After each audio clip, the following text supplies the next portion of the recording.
You could help support the One Thing podcast by visiting our affiliate sponsors. I've teamed up with Healthgevity, which is a company that I learned of over the last several years. I really enjoy what Healthgevity is doing. They've revolutionized the wellness industry by providing the finest quality and most effective nutritional products for ultimate health span.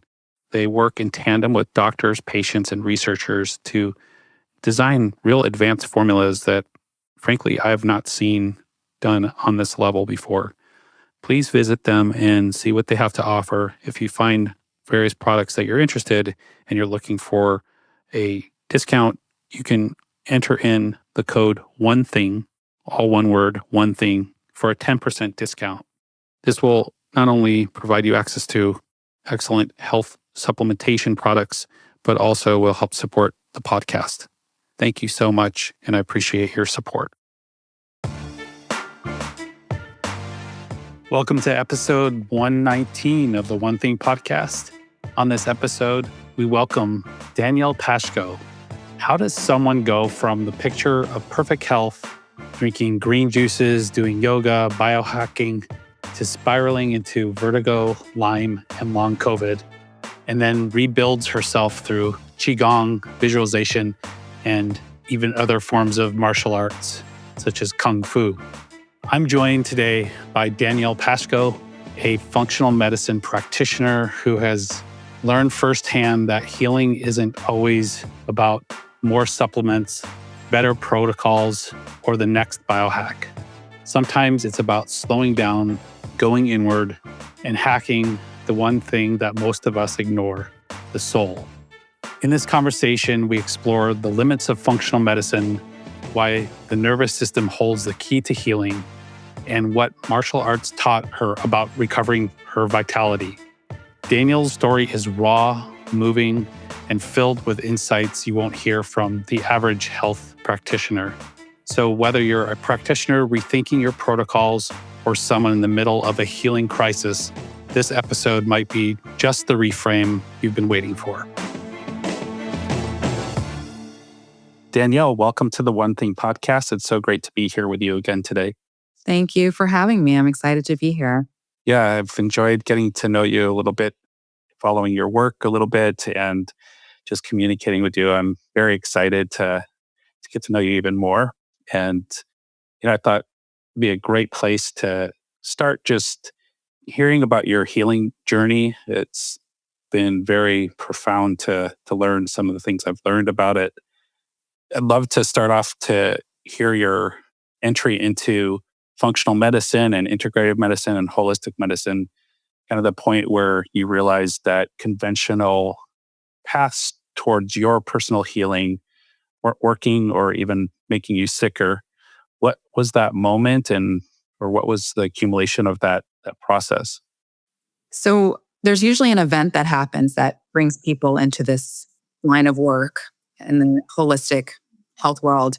For me, I had a sick mother when I was very young, and she was not getting better. And some of the things that started to help her were practices like visualization, meditation, eating a macrobiotic diet. And unfortunately, by the time she was diagnosed with her cancer, and while she was doing these practices, it had already spread, and I ended up losing her. And I was 13 years old and she was in her 30s. And she left me a few books that were very moving to me and really shaped the direction I went into. So I decided that I was going to be healthy for the rest of my life and help other people. And I never wanted to deal with what she went through. And I started doing everything in the holistic health wellness world before it was popularized. I studied with a healer and shamanic practitioner when I was 18. And then I started doing Reiki therapy and polarity therapy and massage, and got my yoga license and got my nutrition degree. And I started working in functional medicine clinics and doing all of this. And then the first time I got hit was with thyroid cancer when I was 30. And I was doing everything right. And I'm like, how does this happen? And it made me reflect on how our emotions can affect our physical well-being. So people think that, if I just do clean eating, I'm going to be just fine. I was like the picture of health and I got sick. So that was round one. Following that, 7 years later, I recovered. I was fine. I got bit by a tick. I didn't see the bullseye rash that people think they should see when they get Lyme. Not everybody gets it, not at all. And by a year later, my symptoms have become chronic and I started getting really bad vertigo, blurred vision, all these weird things were happening, and Lyme disease was discovered.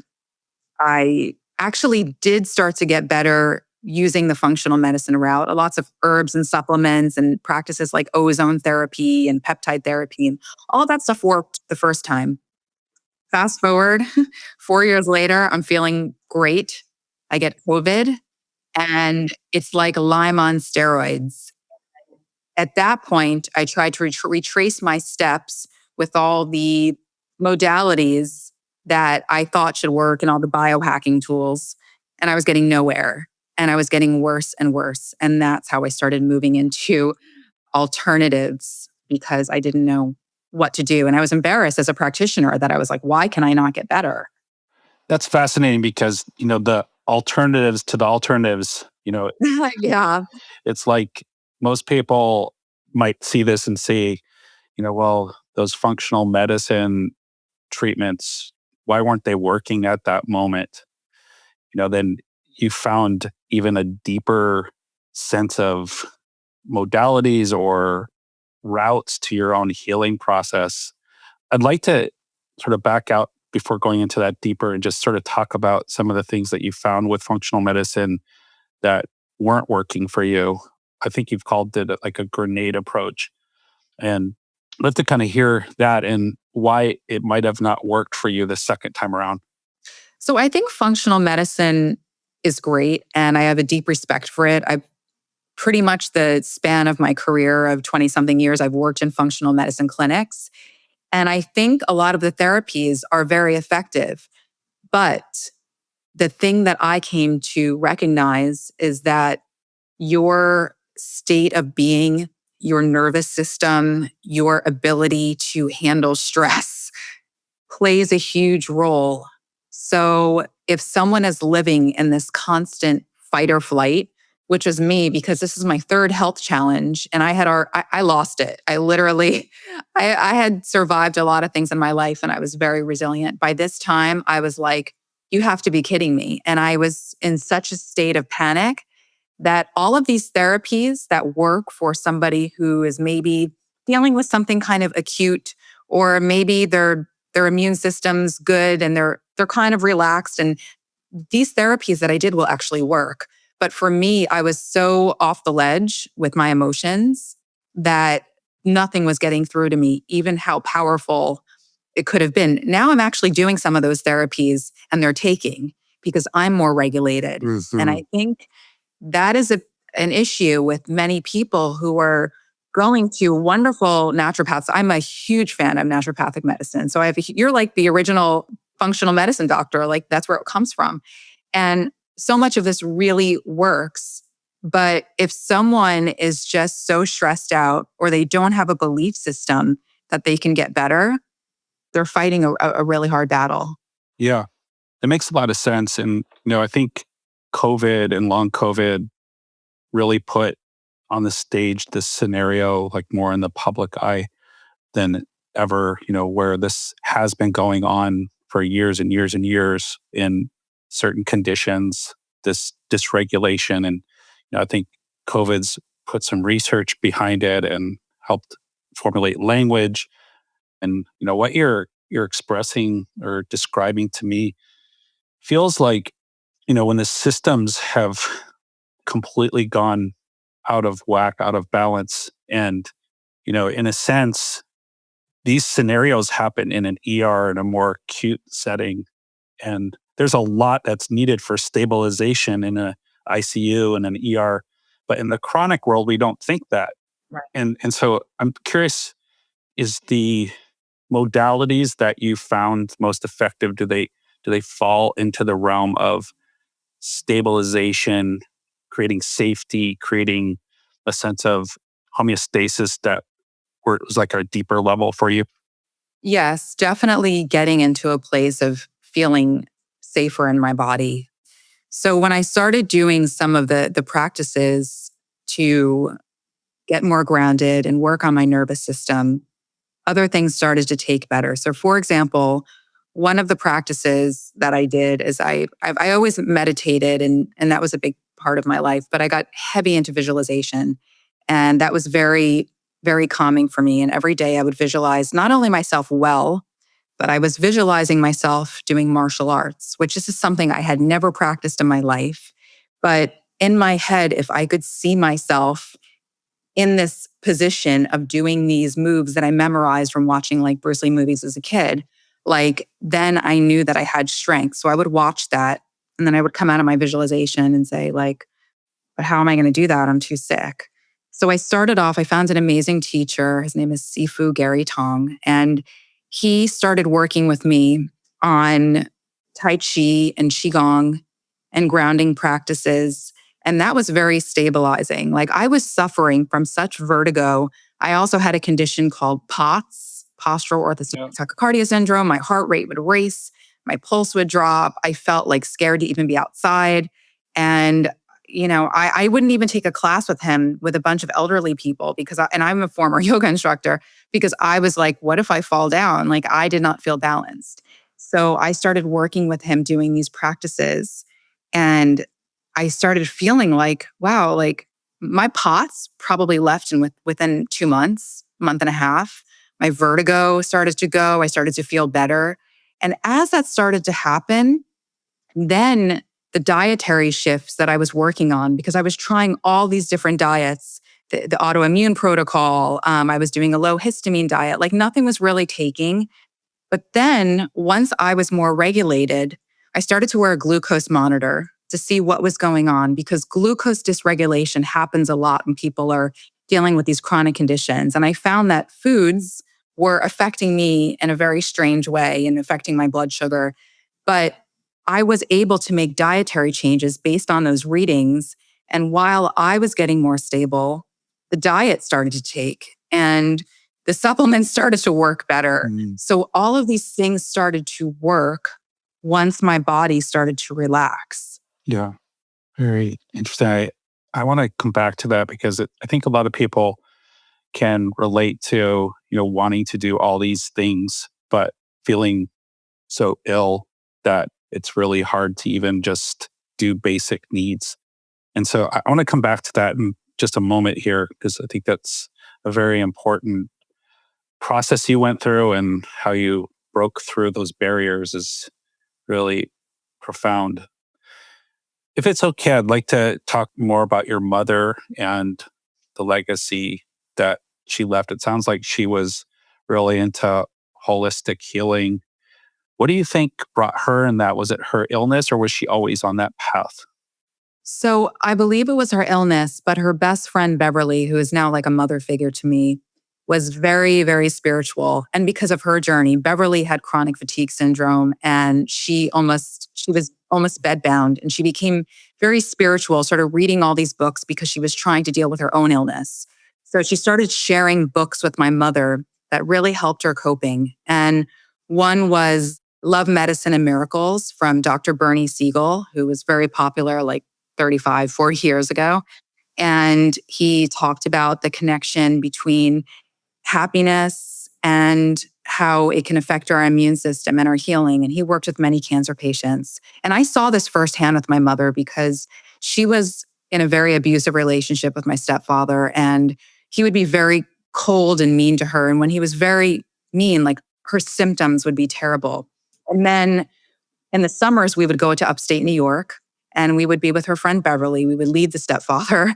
And she was in a wheelchair, but when she got to upstate and she was around people and she had joy and she loved them, she's out of the wheelchair and she's walking around the mall and she's happy. And it was something that I noticed, like my mom, she needs to be happy. And like that stuck with me. So there's a beautiful quote. You maybe know of this one, Rabbi Nachman of Breslov, but the basic cause of all illness is unhappiness and the great healer is joy. And I really believe that so wholeheartedly because when we're sad, it really affects our health. So that just was very strong for me, that whole philosophy. So that was one one point of it. And then another book that she gave me when I was 13, when she passed, was Anatomy of the Spirit from Dr. Caroline Myss.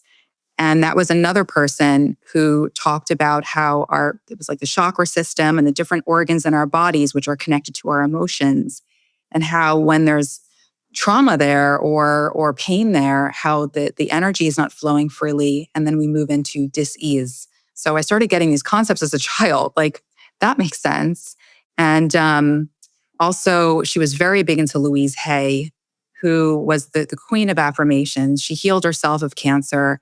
And my mother was very into these affirmations. So she would work with me on that. And also there was some other books. I mean, I was doing a crazy amount of reading as a child, but I think that is something that completely helped to guide me and to see things and to return to when I went through my own health challenges. I started rereading these books.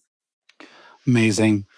As you're bringing up those books, they just bring a smile to my face because they, are such vehicles for healing. And it's interesting you bring up Rabbi Nachman of Breslov.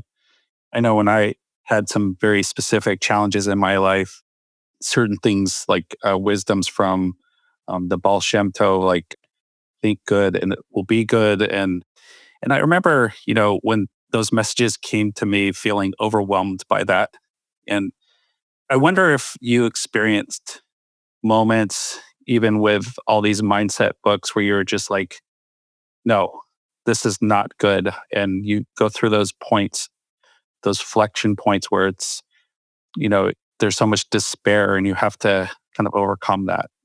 Absolutely. It's not like I was always like, okay, I'm going to take the spiritual path and it's going to work. I did my work. Like, not everyone is as disciplined as I am. Like, I would get up in the morning and I'm very spiritual. I don't think, for me, like, I don't think everyone has to be religious necessarily, but I think I think spirituality is a tool that helps. And I would talk to my creator every single morning out loud. I would talk to him and I would plead with him, but in a way that was like, not only just like heal me, but it was more like, I promise you, if my healing can come through, I promise I will share. I would be crying, I cried out every single day.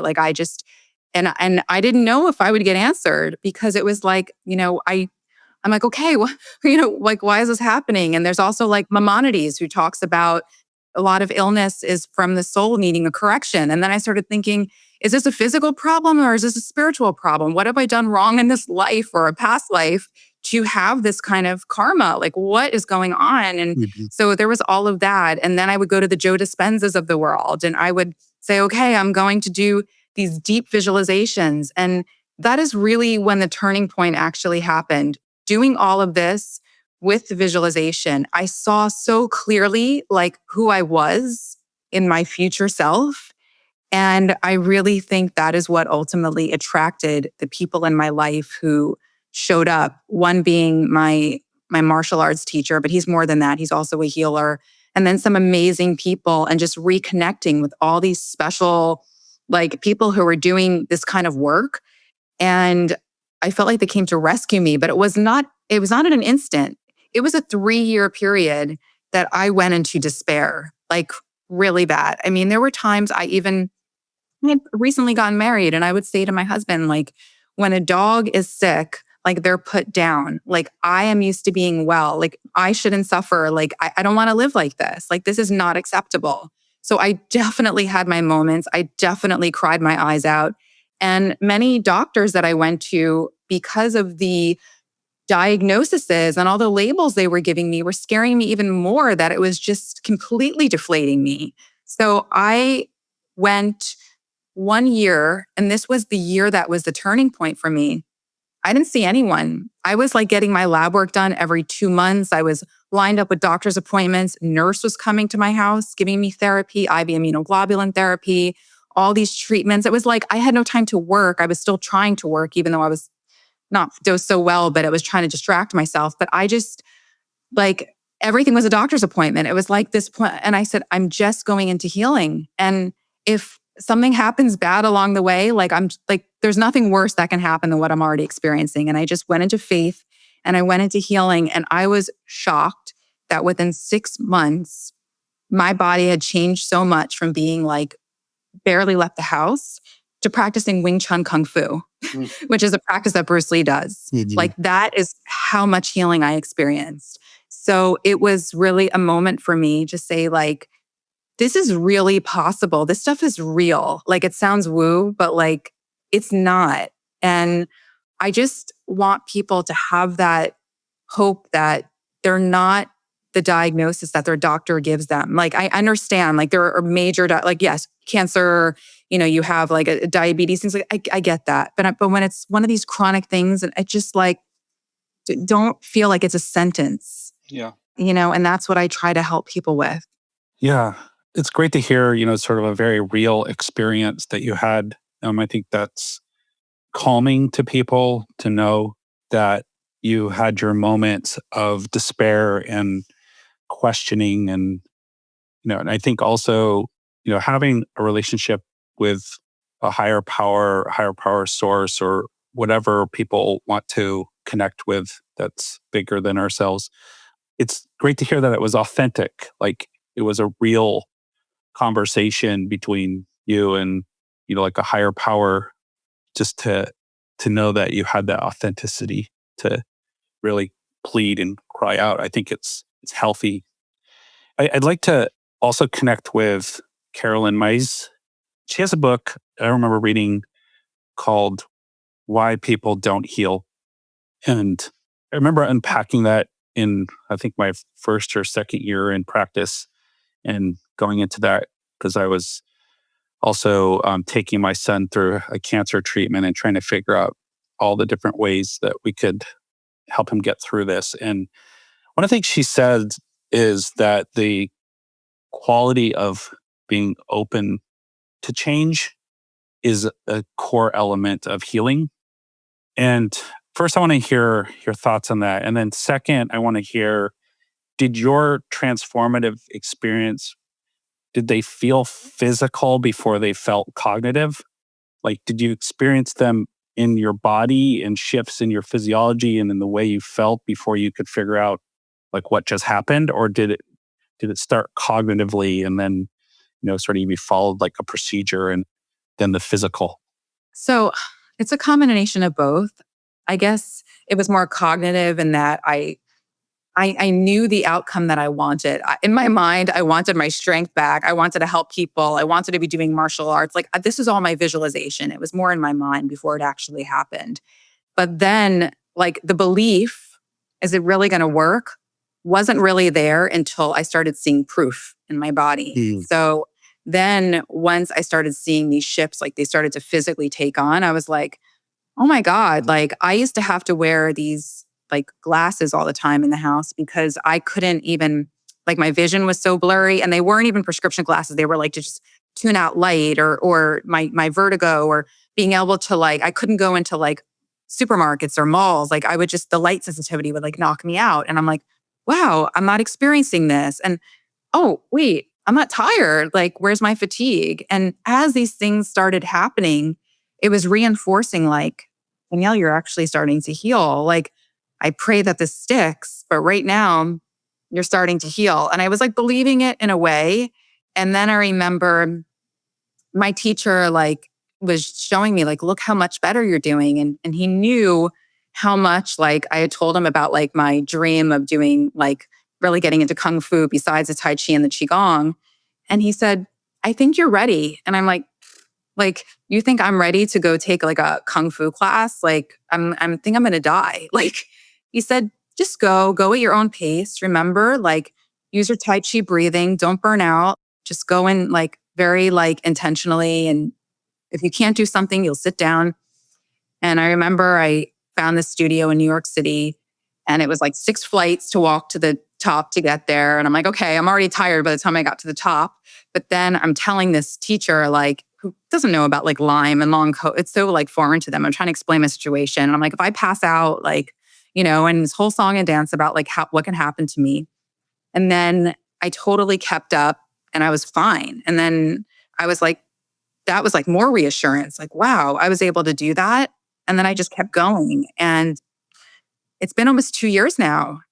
So I feel like now I really feel it in my body and have the trust that I have, gone to the next level.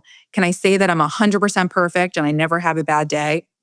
No, but I would say I'm very grateful that I live a very functional, healthy, physically fit life with like a day here and there. It's like the maybe's not great if I don't have the best night's sleep, if I don't maybe eat the best because I'm socializing. But, a lot of people have that kind of stuff going on just who are healthy. Yeah. So, like, I think I'm doing pretty good.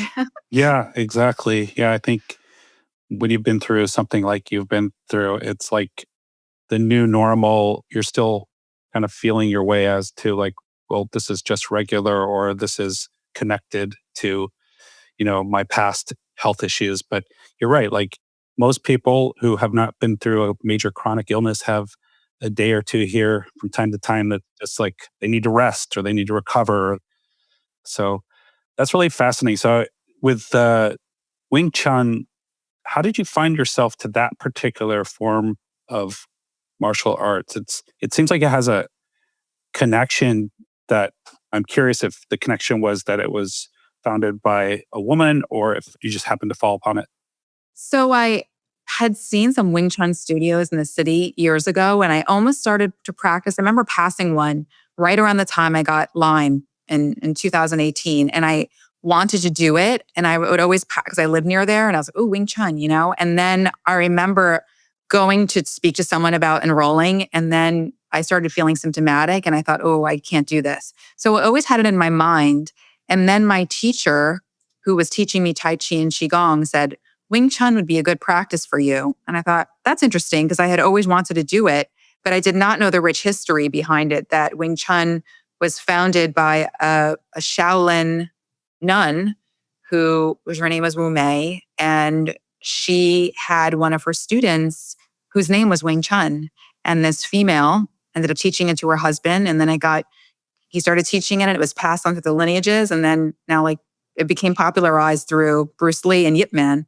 But it's actually a really great art, even for people who have health challenges, because it works so much on the brain. Now, it's very combative. So, like, yes, Wing Chun could kill somebody, but there's also drills and aspects of it which are very slow and meditative. One is called the Sunam Dao, which is the first form that you do in Wing Chun, which has all of the movements that you end up seeing in all the fighting forms, but you do it slowly as a meditation. And you can just breathe into that. And someone can just start learning Wing Chun just doing the Sunam Dao, and that's something they can practice. Then the next thing that is very good for the brain, this is the best one for the neuroplasticity. It's called Chi, and it literally like translates as sticky hands. And you're working with a partner and you're doing all these movements with your hands and switches and punches. And you have to think about like the way your hands are going, almost like how someone develops their brain health by doing a lot of Scrabble games or trivia or things like this. Like this makes your brain think, and then it helps the proprioception and your balance. So these are the fundamentals before you really learn how to fight. And learning these things, and what my teacher had said to me, like, I know this part's boring, but like, then you get into the other stuff. And I thought, no, this is so cool. Like, I'm fascinated. Like, I was just geeking out on the slowness and what it does to build up your chi, which is your life force. So I think that people who don't even get into the fighting aspect of Wing Chun can just learn the Sunam Dao and just practice Chi Sao. And that alone will just help them with their overall health and their brain.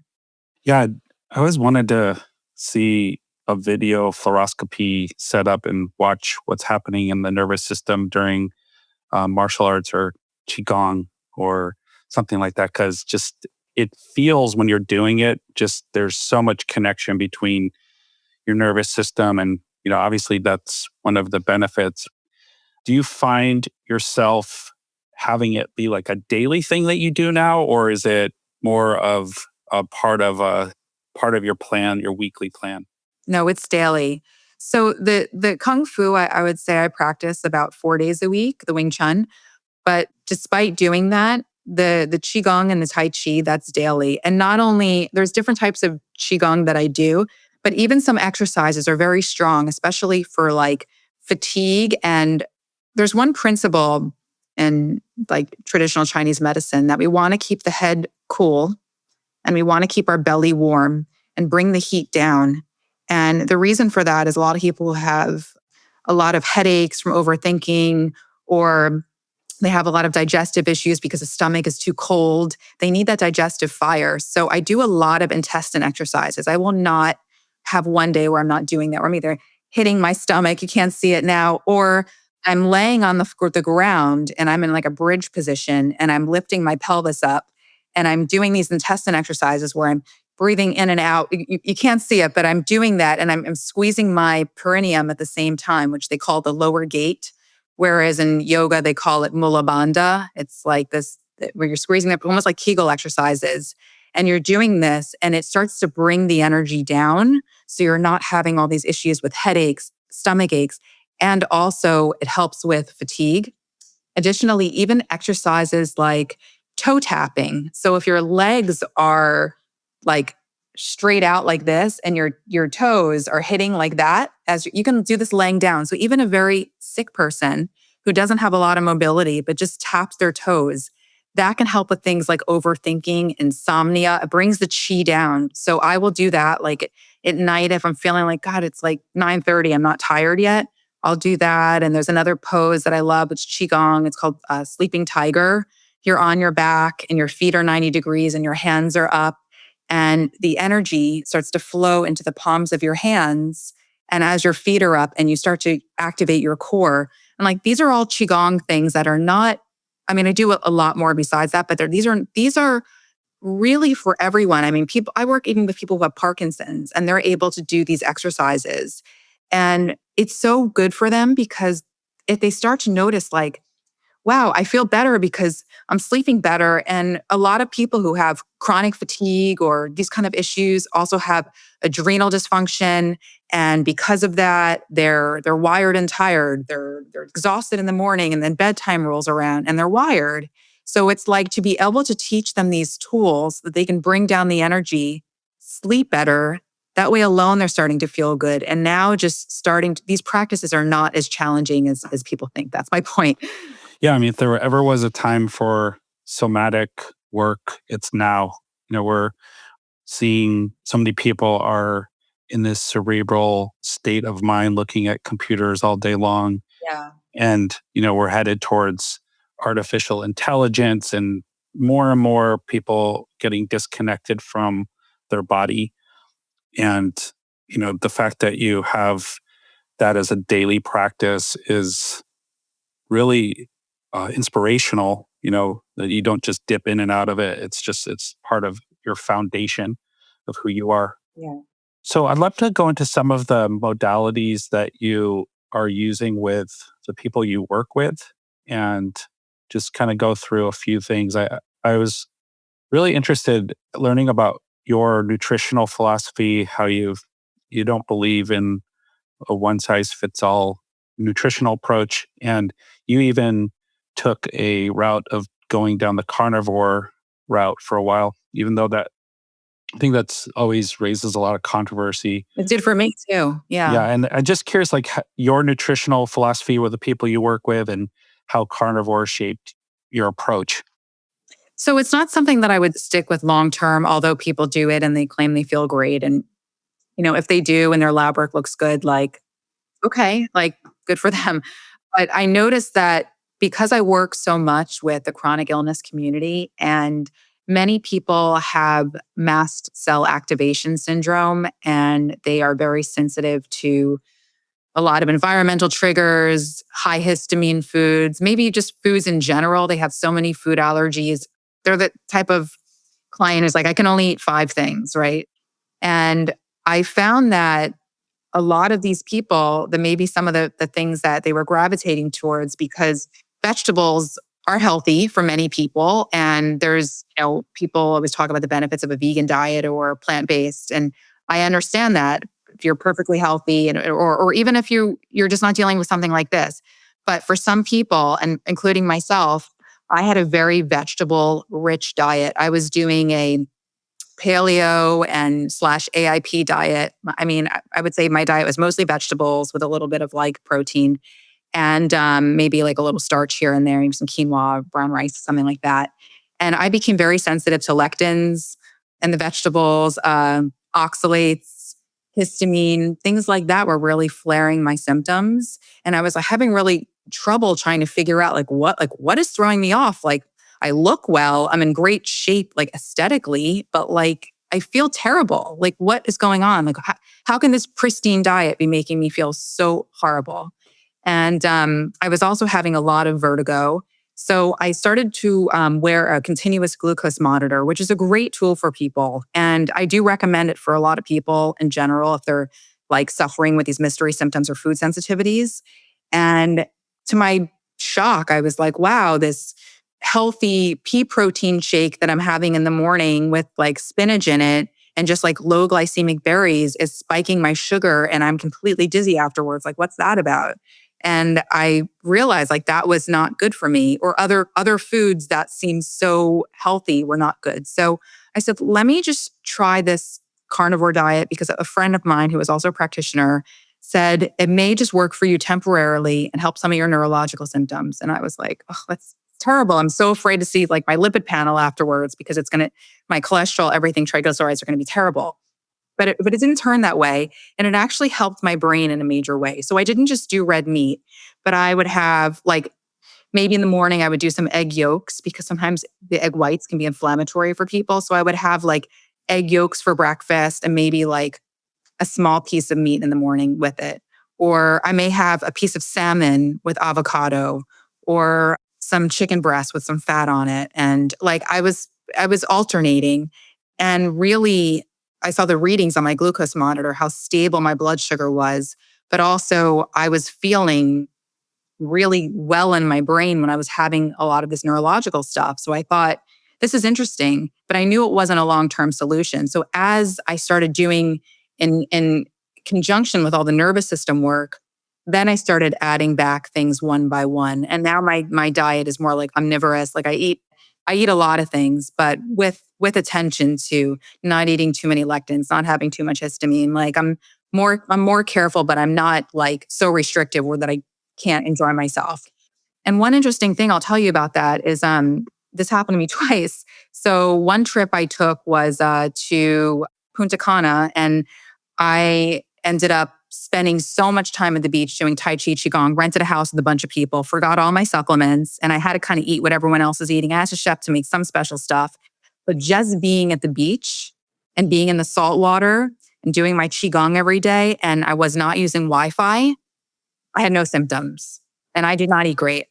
And the same thing happened in Sedona recently. I was there 2 weeks ago, and I cannot say that my diet was perfect, but the energy there and connecting to nature and doing my meditations and these amazing vortexes and going into these beautiful lakes.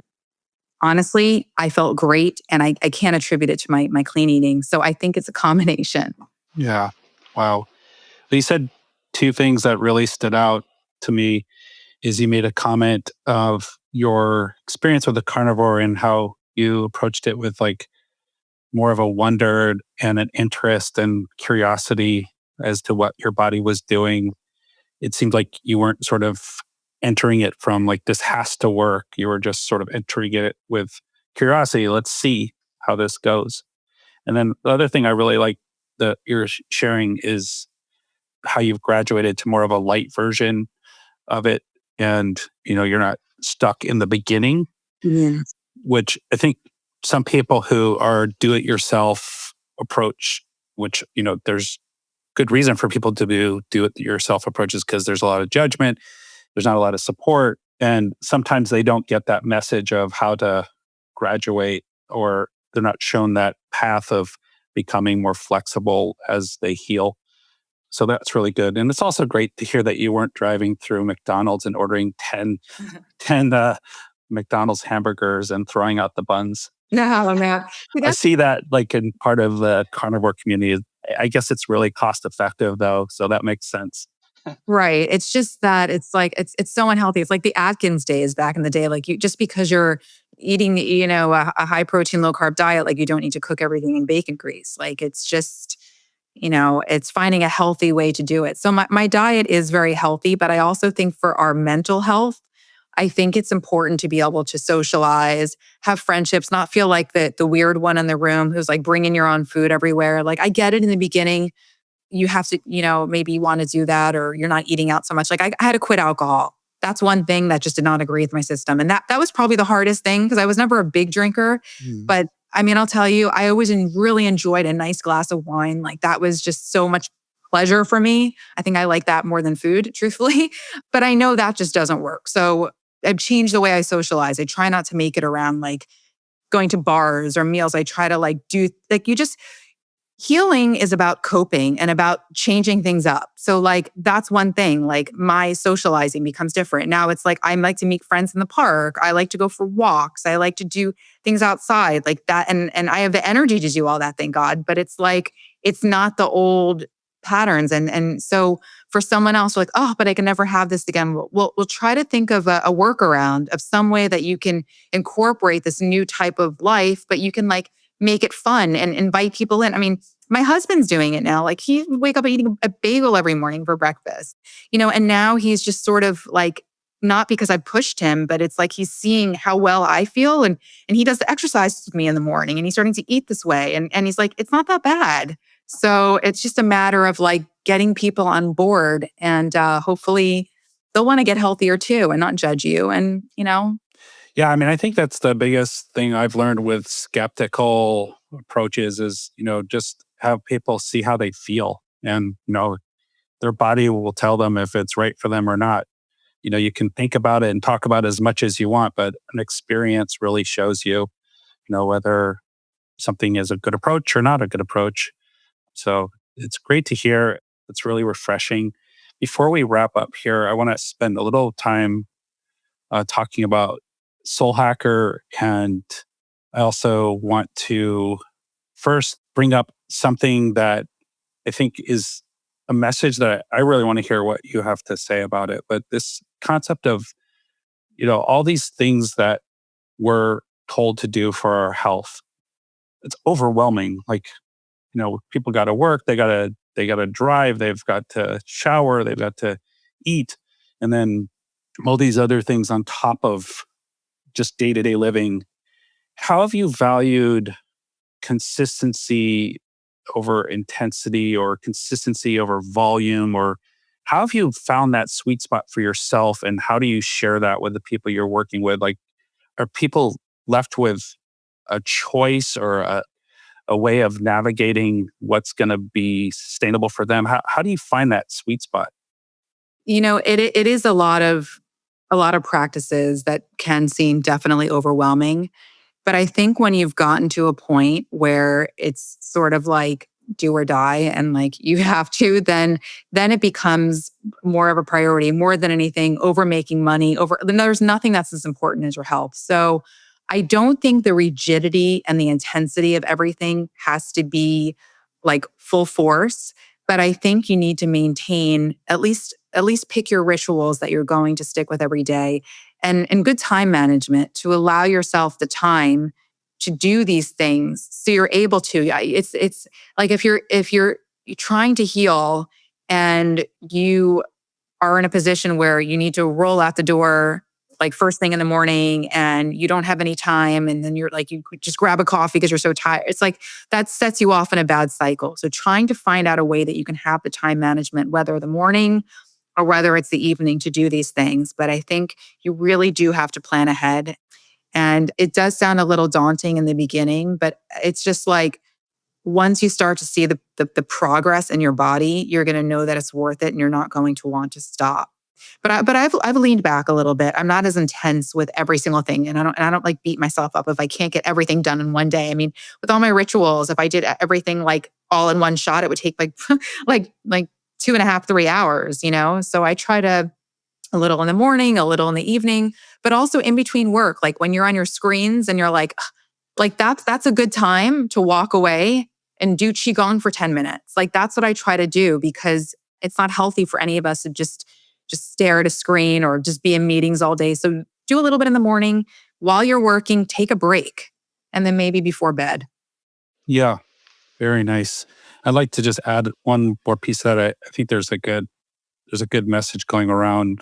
I've seen a few videos being passed around from certain elite athletes about the fact that there comes a point where it feels boring. For sure. And that's when you just keep doing it when is boring, on days where it feels boring. That's a sustainable principle because it's exciting in the beginning and you're learning all these new things and you feel so different and your world has shifted. And I'd just like to add that into for the listeners to think about and reflect on just because it's something I'm embracing, as being comfortable with days where it feels not so exciting or it feels painful or it feels boring or you're just pushing, it feels like you're forcing yourself to do it. That's okay. That happens with anything in life, though. It's like people who are perfectly healthy have days they go to the gym and they're just like, I'm exhausted. Or sometimes, like I say, like I pray every morning, talk to my creator. Some days I'm just like, my mind is totally, I'm mumbling the words and it's like I'm doing it by route, and then some days I'm like really feeling it, and we're just going to have those days. They're just days. It's just like our moods, or like the weather. Like right now it's just pouring in New York and it's just like, that's just a day. And then tomorrow it could be beautiful. So you have to expect that and not give up because it's like, just stick with it. And it's okay if every day is not like full velocity. Yeah. Well, I hope I haven't kept you too long. Oh, this is great. Yeah, I just have a few more things I'd love to hear, and I'm sure the listeners would like to hear. The creation of soul hacker, that term, I think we've heard biohacker over the years, at least the last 5 to 10 years or so. Yeah. What is soul hacker? What does soul hacker represent? And how is it different than biohacking? So I think some of the biohacking stuff is good. I still have a red light in my house. I do infrared saunas. I do not cold plunge. But, a lot of those tools work. But for someone who is so chronically ill, and this was me, I would personally get so irritated when I would see these like biohackers coming across my social media feeds. Like, oh, if you just like cold plunge, you're going to feel amazing. I'm like, that would kill me, and all these things. And I thought like, the idea like I want to live to 120 or 150 and a lot of it feels very egoistical, like it's a me like I like I'm in charge. I think there's someone else in charge. That's me personally. And I think our soul also has lessons to learn here during this lifetime. And I think much of our health is our ability for our soul to find joy, to find purpose, to be able to grow. And that's why I kept feeling like there's a message in this health conflict that I'm dealing with. It's not just about the external and doing like more to make myself greater. It was more like, what's the inner work? And I'm like, how can I like hack my soul? And then I was like, hack my soul, soul hacker. That's how it came together. Very nice. Yeah, it reminds me of what Maimonides had in mind with the healer of the future or the doctors of the future, kind of what you're doing. It's like really taking the whole being into regards. And the fact that I've seen personally, and I'll just double down on what you're saying, is that every patient of mine, and I can say this without exaggeration, that's on a chronic healing path, at some point they reach a crossroad where their soul or their deeper purpose reaches some point where they go into that realm.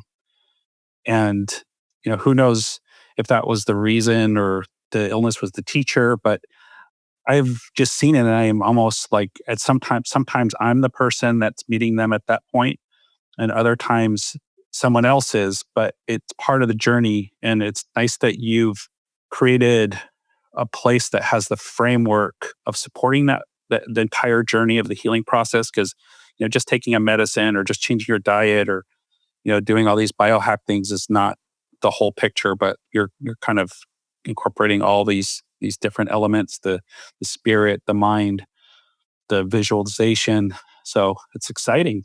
Congratulations.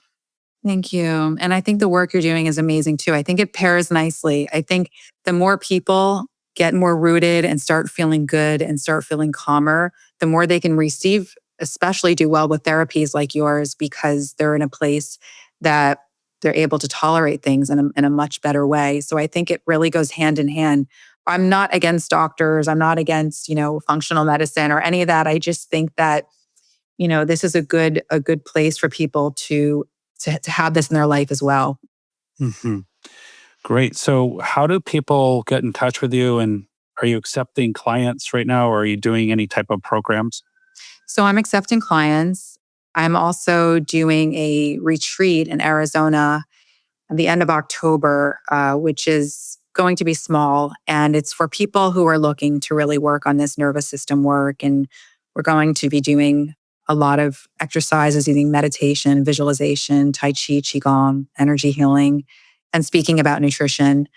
So that's something that you can look up. But also on my website, you could reach me, which is soulhacker.com, which is soulhakker.com. And Instagram, I'm always sharing tips. It's at the Soul Hacker.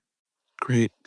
Well, I already have someone in mind to refer to your program, so it's really great. So many people can kind of use this advice and this format. So thanks again, and thanks for being here.